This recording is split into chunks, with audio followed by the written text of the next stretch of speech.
Welcome to Neurodivergent Relationships with Dr. Kathy Marshak, where we talk about the complexities of relationships between neurotypical and neurodiverse partners.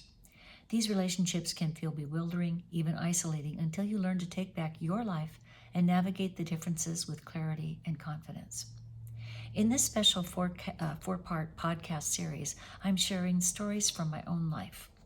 The title of the series is Searching for Home, Searching for Myself, a journey through Hawaii, Oregon, and my evolving connection to the land and the sea.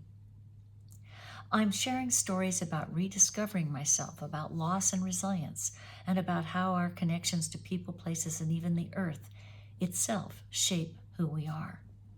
As an older woman going through a life review, I've been reflecting on what it means to belong to a relationship, belong to a community, belong to the world around us.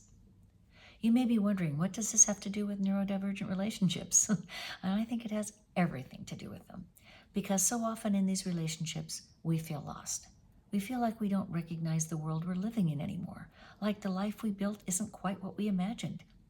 That's what this series is about, seeing things with new eyes and taking back your life in ways that matter. And don't forget, after each episode, you can join me for the podcast After Party, a live confidential video conference where we dive deeper into these topics together.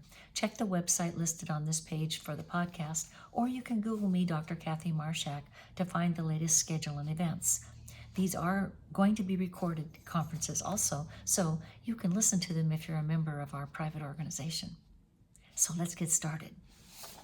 Today's episode is called, it's the fourth in the series, The Earth is My Home and I Belong to It.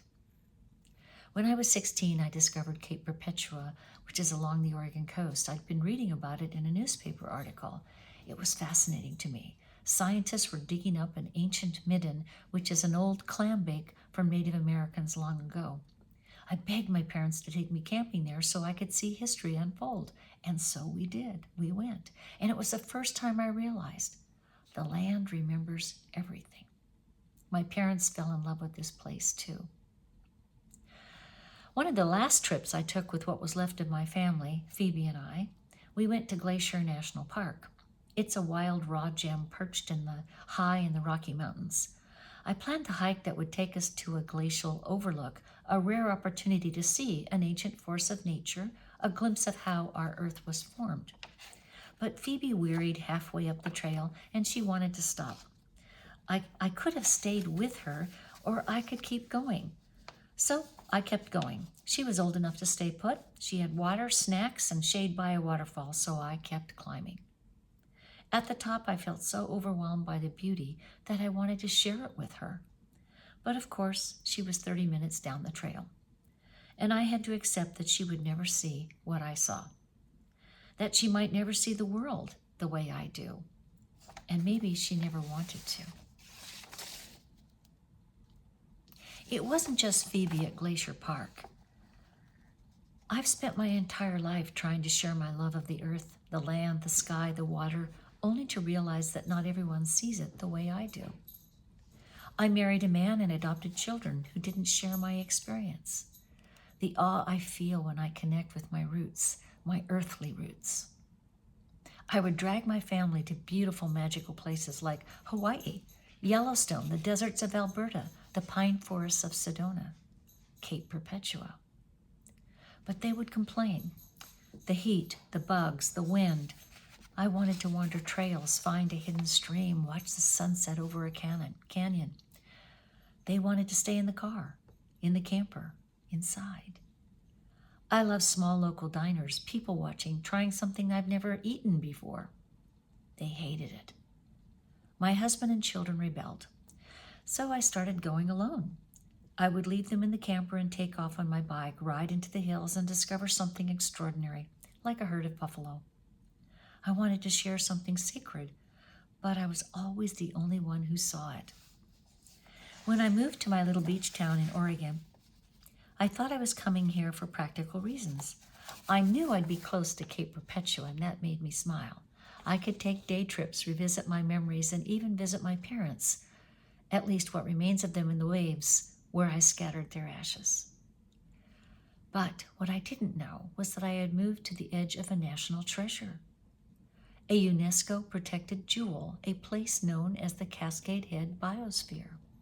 And I'd love to tell you more about that, but that's for another time. Check it out. I had never heard of it before, but the first time my realtor drove me to this house, the house I had spotted on Zillow, and we drove over Cascade Head past the biosphere, I knew there was a feeling, a sense of rightness.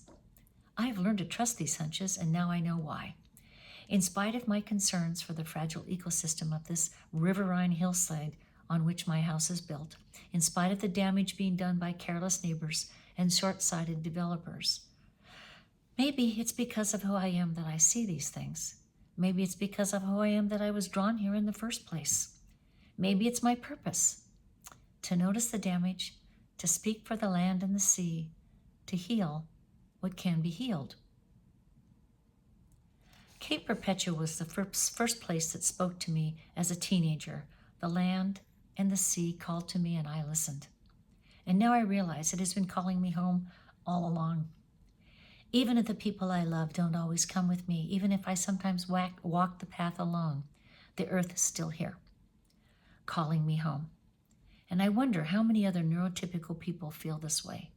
How many of us spend our lives trying to share something beautiful, only to realize that the person we love doesn't see it the same way? How often do we keep searching for understanding, for connection, only to realize that maybe we are meant to find that connection somewhere else?